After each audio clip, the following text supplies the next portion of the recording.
El Señor esté con ustedes. Evangelio de nuestro Señor Jesucristo según San Lucas. Un día Jesús estaba orando en cierto lugar y cuando terminó, uno de sus discípulos le dijo: Señor, enséñanos a orar, así como Juan enseñó a sus discípulos.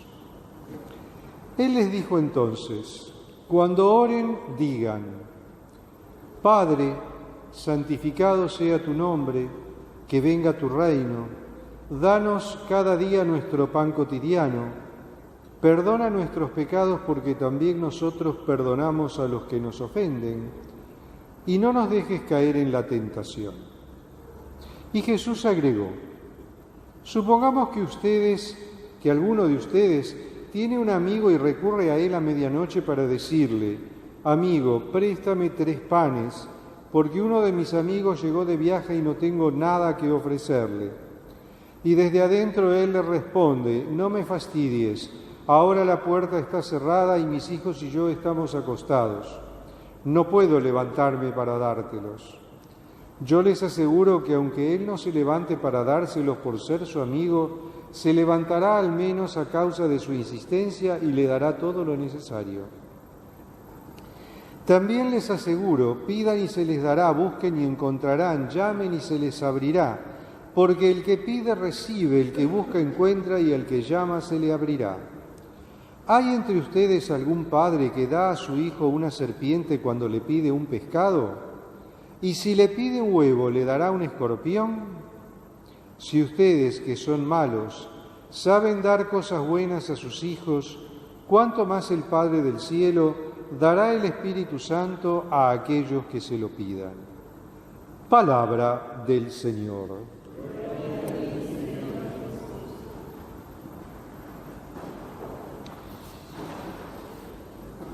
En este 17º domingo del tiempo ordinario, el Señor nos enseña a orar. Y esto es algo que el piadoso israelita de aquella época, que quería seguir alguna escuela rabínica, siempre le pedía al rabí que les enseñara una oración. La oración era una especie de, podríamos decir, carné de identidad, de pertenencia a ese grupo.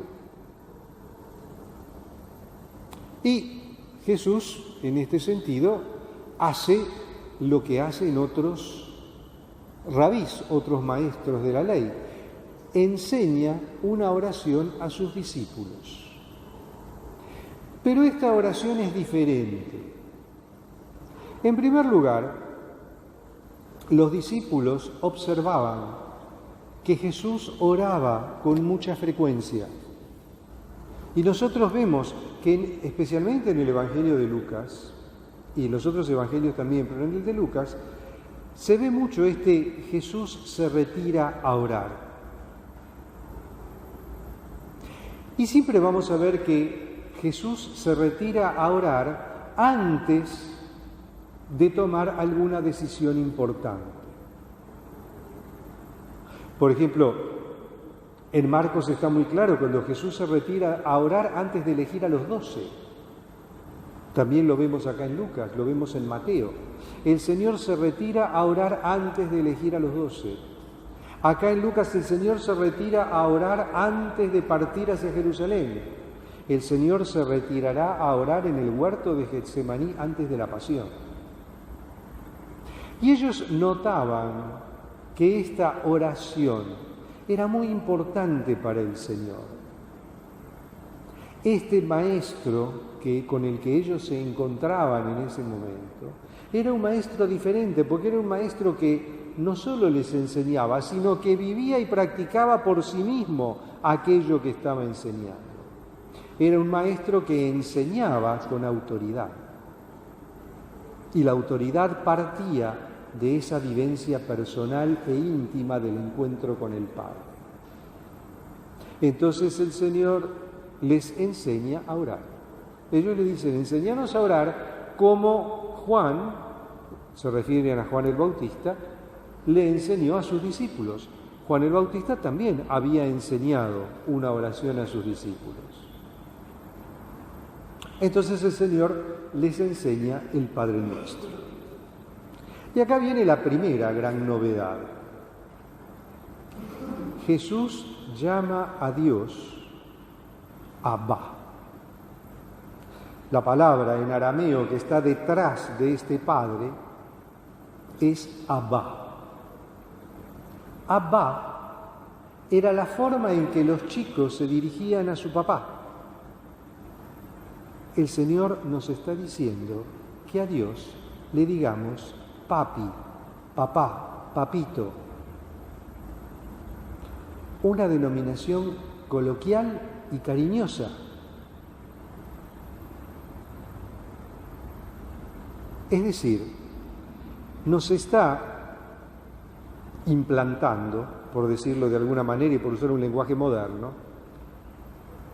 el concepto, la idea, la conciencia de que Dios es un Padre amoroso que se preocupa por todos y cada uno de sus hijos.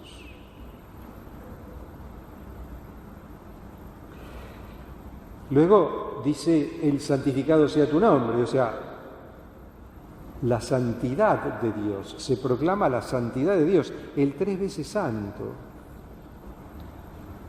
Y la primera petición que le hacemos a Dios es que venga su reino, que se implante en este mundo, que llegue a este mundo de una vez por todas, el reino de Dios, el reino de los cielos. Y luego viene una serie de peticiones más relacionadas a la vida cotidiana. No vamos a hacer acá todo un análisis del Padre Nuestro. Yo, si quieren algún texto,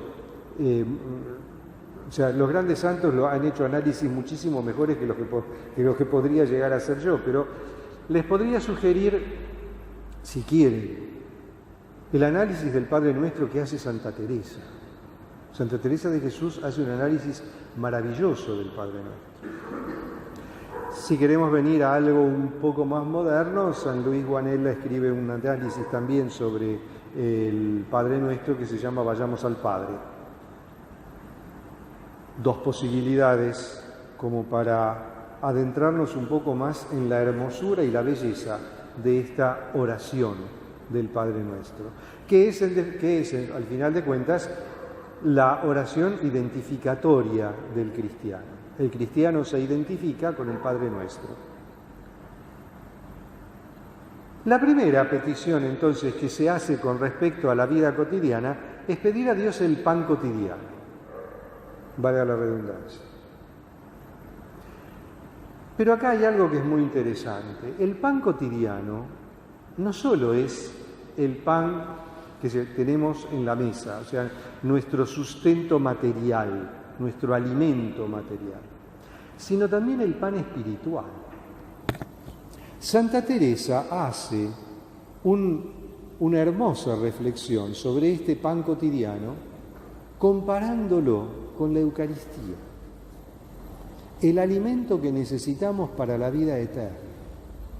Que el Señor nos dé el pan de cada día, el pan material que necesitamos para alimentar nuestro cuerpo, pero también el pan de la Eucaristía, el pan celestial, el pan que necesitamos para alimentar nuestra alma, el pan que nos ayuda a caminar en medio de las dificultades de este mundo hacia la vida eterna. Y luego, continuando con el tema de la relación padre-hijo, refuerza todavía este concepto de la paternidad amorosa de Dios, haciendo esta comparación. ¿Quién de ustedes, a pesar de ser malos, si su hijo le pide un pescado, le va a dar una serpiente, o si le pide un huevo, le va a dar un escorpión? Si nosotros sabemos dar cosas buenas a nuestros hijos, con más razón el Padre que está en el cielo. El Padre siempre nos va a dar cosas buenas. El Padre nunca nos va a abandonar. El Padre siempre va a estar cerca de nosotros. El Padre siempre va a escuchar nuestras oraciones, siempre va a escuchar nuestro clamor. Y en el Antiguo Testamento nosotros tenemos muchos ejemplos de este tipo de oración humilde y confiada en Dios. Pero es una oración un poco más alejada. No es esta oración de esta confianza filial como la que el Señor nos presenta, que es la gran novedad de la oración cristiana frente a la oración del piadoso israelita. La oración del piadoso israelita no es una oración filial, confiada y amorosa, es más una oración de súplica, sí, pero también de mucho temor ante la inmensa majestad de Dios. Y tenemos el ejemplo en la primera lectura de la oración de Abraham.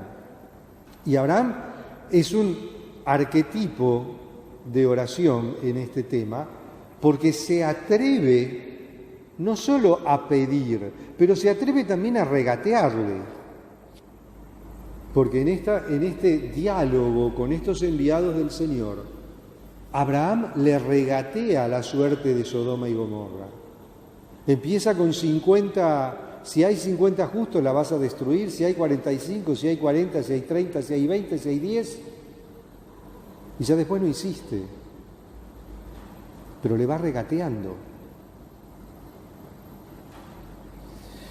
Sumamente interesante esta oración de Abraham, porque demuestra la gran confianza que Abraham tenía en Dios y la gran capacidad de diálogo, usando también un lenguaje más del día de hoy, que tiene Dios en su relación con el hombre. Dios escucha, Dios atiende, y Dios a Abraham le concede lo que pide. Está bien, después no encontró ni siquiera 10 justos y destruyó Sodoma y Gomorra, pero ese es un problema aparte. No vamos a entrar en ese tema ahora. Pero esta oración de Abraham es una oración arquetípica, que quedó como un recuerdo, pero que después no se adentró en la piedad del pueblo. Sin embargo, el Señor ahora nos ofrece una novedad: reconocer a Dios como un Padre amoroso, como un Padre misericordioso, como un Padre cercano, como el Padre providente, aquel que nos escucha y nos aporta nuestras necesidades. En la oración del Padre Nuestro le pedimos por las necesidades espirituales, santificar el nombre de Dios, que venga el reino, y le pedimos por las necesidades materiales, el pan de cada día, el perdón de los pecados, pero ojo, un perdón de los pecados condicionados también a nuestra capacidad de perdonar. Perdonanos así como nosotros perdonamos.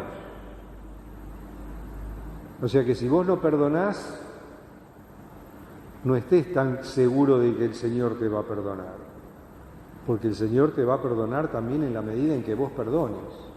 Por eso es tan importante trabajar el perdón en nuestra vida, con la ayuda de la oración, con la ayuda de los sacramentos. Y además, junto con el perdón, le pedimos al Señor que nos libre de la tentación y que nos libre de ese enemigo que está tan presente en nosotros, que es la tentación de caer en el pecado, porque el pecado está permanentemente acechándonos, aunque nosotros no lo sepamos ver o no lo sepamos reconocer. Fíjense que la mayor dificultad que tiene el hombre moderno, y que tuvo también a lo largo de toda la historia, fue la de reconocerse pecador y la de reconocer que necesita convertirse para poder alcanzar la vida eterna. Hoy vivimos en una sociedad y en una cultura buenista, por decirlo de alguna manera, donde, Dios es tan bueno que perdona todo. Sí, Dios perdona todo, pero siempre y cuando vos te arrepientas y pidas perdón, siempre y cuando vos te arrepientas, pidas perdón y comiences a trabajar en la conversión. y abandones tu vida de pecado. Y eso es lo que no queremos ver, y eso es lo que muchas veces resulta incómodo. Entonces nos molesta cuando eso nos lo dice. Pero es así. Dios es bueno, pero no es buenista. Porque la condición para poder gozar y disfrutar de la misericordia de Dios es precisamente el reconocimiento del propio pecado y la petición de perdón. Si no, recordemos la parábola del hijo pródigo. Entonces, junto con esta maravillosa oración del Padre Nuestro que daría para reflexionar mucho más, pidámosle al Señor que nos ayude justamente a comprender esta maravillosa oración que el Señor nos regala y interiorizarla en nuestra vida, en nuestra familia, en nuestra comunidad, en nuestros lugares de trabajo, ahí donde estemos. Vivir el espíritu del Padre Nuestro. Alabado sea Jesucristo.